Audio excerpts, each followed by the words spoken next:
ওই যে কি যেন নাম, মানে জুনিয়র সাকিব। আচ্ছা, এই সাকিবের কি করছে, তার কলাটা ছেটে ফেলছে।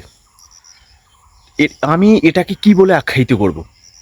মানে কলা বলা যেতে পারে, মিসাইল বলা যেতে পারে, বেগুন বলা যেতে পারে, শশা বলা যেতে পারে।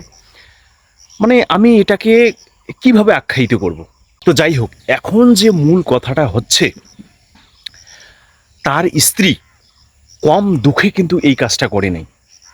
মানে তার হৃদয়ে যে দুঃখ, যে জ্বালা, যে যন্ত্রণা, যেটা চাপা দেওয়া ছিল, সেই চাপাটিকে উপড়ে ফেলে সে তার মনের যে একটা ক্ষোভ, এটা মিটাইছে।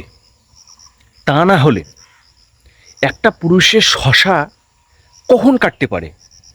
যখন তার মনের জ্বালা যন্ত্রণা মানে পা থেকে আস্তে আস্তে আস্তে আস্তে মাথা পর্যন্ত ওঠে, তখনই কিন্তু একটা নারী এই ধরনের কাজ করতে পারে। তো এখন মূল কথা হইল,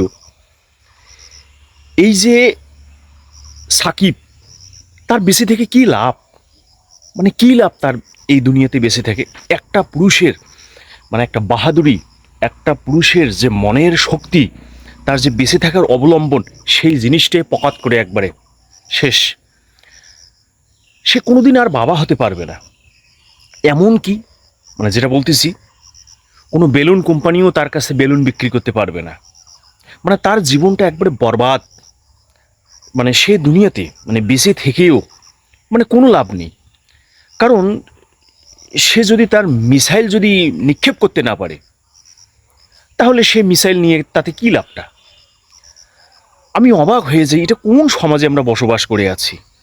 এমনিতেই বাংলাদেশের পুরুষের সংখ্যা কম, তার উপর যদি তাদের অস্ত্র, তাদের মেশিন যদি অকেজো করে দেওয়া হয়, তাহলে কি হবে? এটা আমি ভেবে পাই না।